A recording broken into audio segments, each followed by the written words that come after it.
살면서 이렇게 사람이 몇 년 동안 살지 않은 폐가를 보기는 쉽지 않을 텐데요. 이 영상에서는 대지 60평짜리 낡은 단독주택을 시공업체를 선정하고 직접 작업도 하면서 어떻게 사람이 살 수 있는 집으로 바꿨는지 여러가지 상황들과 작업들을 보여드리려고 합니다. 먼저 공정 순서와 각 공사별로 들어간 비용부터 공개하겠습니다. 저는 이 주택의 위치가 상당히 마음에 들어서 대충 집을 보고 조금 고치면 되겠다 생각을 했었는데요. 그런데 막상 리모델링을 어떻게 할지 자세히 들여다보니까 집 구조도 바꿔야 하고 벽도 다시 세워야 하고 일이 생각보다 더 컸습니다. 인터넷을 찾아봐도 귀촌하신 분들이 직접 집 수리를 하거나 종합 인테리어 업체에서 리모델링을 하는 영상은 많이 있지만 현실적으로 발품 팔아서 업체를 선정하고 셀프 리모델링한 영상은 없더라고요. 시간 낭비하지 말고 종합 인테리어 업체에 그냥 맡기는 게 낫지 않나요? 맞는 말씀이고요.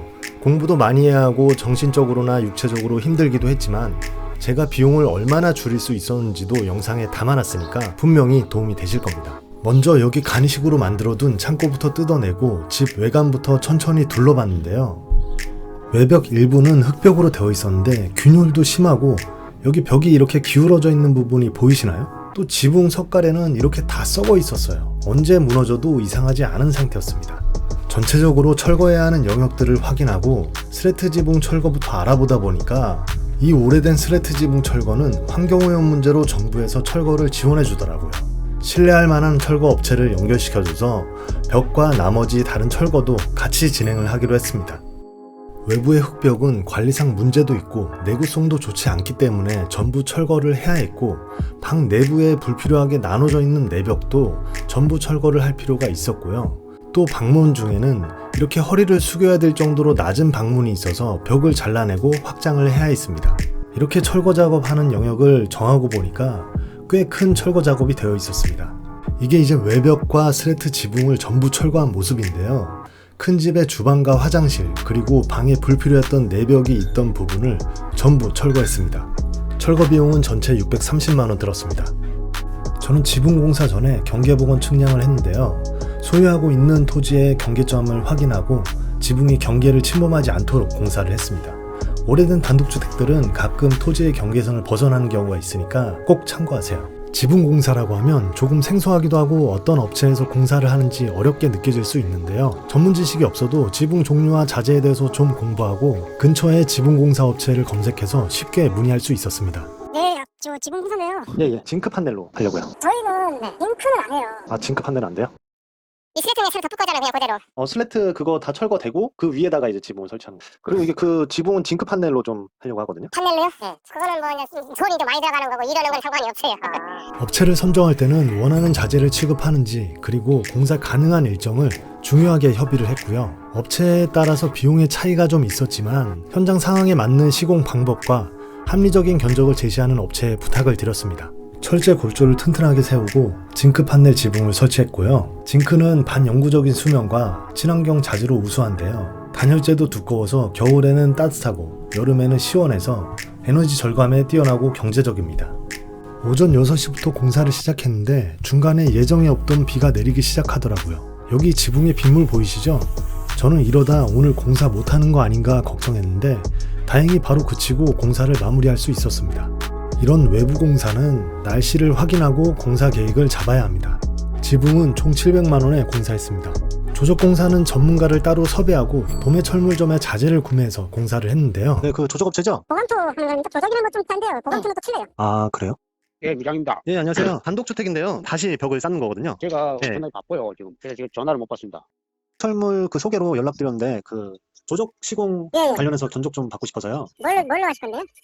지금 그 단독주택 원래 있던 벽을 지금 기역자로 허문 상태여가지고 아, 거기에 벽돌 쌓고 이제 미장까지 해가지고. 제가 다 합니다. 그게 여기저기 사람 부를 필요 없이 제가 먼저 다 하니까. 아, 그래요? 제가 가서 보고 네네. 전화를 드릴게요, 그럼. 전화를 드리면은 물량을 말씀드리고 그 선생님이 시켜놓으면은 제가 가서 일하면 되잖아요. 이거 6인치 블럭을 144장짜리로 예, 그 3파레트를 시킬게요. 그리고 네미탈 1파레트, 예, 시멘트 벽돌 2파레트. 예. 거래면 캡처를 빼가지고 문자를 넣어드릴게요.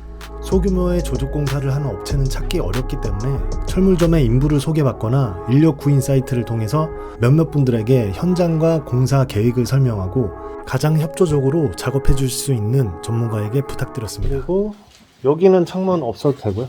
여기가 주방이 올 거거든요. 그래서 주방창 있어요. 한 여기 주방창으로 한 그쪽으로 붙어야 될 것 같아요. 계란 여기 현관이랑 싸우고. 맞아요. 전문 조적공 한 분과 보조 작업하시는 조공 한 분이 7일 정도 같이 작업을 했고요. 조적 작업할 때는 저 블럭과 벽돌들 그리고 몰타를 옮기는데 정말 너무 힘이 들더라고요.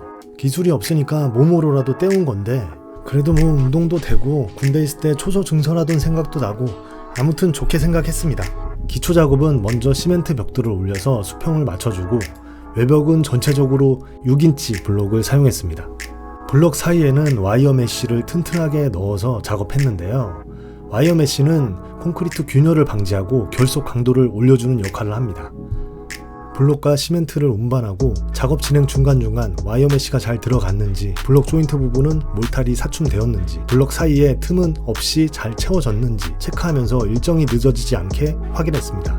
전문 작업자 인부를 고용한 경우에는 일당으로 비용을 정산해야 하기 때문에 작업 범위와 작업 기한을 사전에 협의해 놓고 계획했던 대로 작업이 되어가고 있는지 확인해서 작업 속도를 맞춰 가야 합니다. 요것만 이렇게 잘라주세요. 이거는 제가 까드릴게요. 그러니까 요 비어있는 부분 있잖아요. 이렇게 시멘트를 채워주세요. 이쪽에. 이쪽도 쇠만만 딱 채워주세요. 이쪽으로 쭉. 이 조적공사 총 비용은 495만원 들었습니다. 상하수도 공사를 위해 수도 계량기를 확인했더니 너무 낡아서 완전히 잠기지 않더라고요. 이렇게 오래된 낡은 수도 계량기는 주민센터에서 무상으로 교체를 받을 수가 있었는데 계량기부터 계량기 보온재까지 전부 교체를 해줬습니다. 그 후에 상하수도 공사를 진행했었는데요. 이 주택의 구조상 큰집 화장실은 철거하고 새로 만들어야 했고 작은 화장실 변기 위치와 주방 위치를 바꿔야 했기 때문에 수도관과 배수관을 매립하는 작업을 했습니다. 상수도의 파이프 매립과 연결 그리고 생활배수관은 전문 인력의 도움을 받아 공사를 했는데 이때 주의해야 하는 건 바닥에 매립되어 있는 엑셀 파이프가 손상되지 않게 작업을 해야 합니다.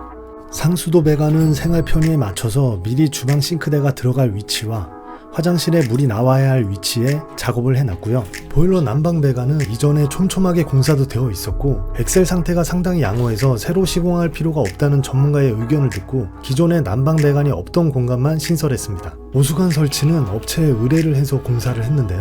하수도 공사할 때 중요한 것 중 하나가 오수관 연결이기 때문입니다. 일반 생활용 하수는 기존에 있던 생활배수관에 연결하면 되는데 하지만 화장실 변기는 반드시 오수관을 찾아서 연결해야 합니다. 변기 하수를 생활배수관에 잘못 연결하면 과태료를 심하게 물 수 있고 다시 큰 공사를 해야 할 수도 있습니다. 상하수도 공사는 총 210만원의 비용이 들었습니다.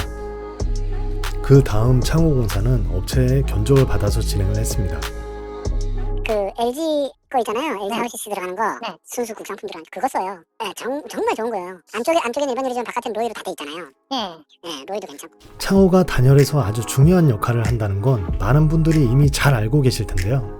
그래서 업체를 선정할 때 품질이 우수한 브랜드를 취급하는 전문 시공 업체인지 확인하고 시공 일정과 비용이 합리적인 업체에 부탁드렸습니다. 창호 설치 과정에서 중요하게 확인했던 부분이 샤시와 외벽 사이에 우레탄 폼이 빈틈없이 충진이 되었는지 확인을 했었는데요. 그렇지 않으면 나중에 이 틈 사이로 외풍이 생기기도 하고 결로가 발생될 수 있으니까 유의해야 합니다. 창호 공사 비용은 총 530만원이었습니다. 그리고 이 지붕 안쪽은 추가적으로 단열재를 시공했고요. 이 철제 부분은 외부와 바로 이어져 있기 때문에 단열재를 붙이고 감싸서 결로가 발생되지 않도록 했습니다.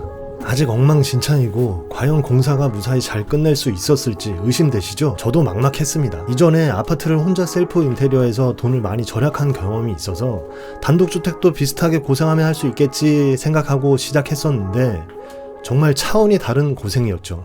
토탈 금액은 10만원 나오거든요.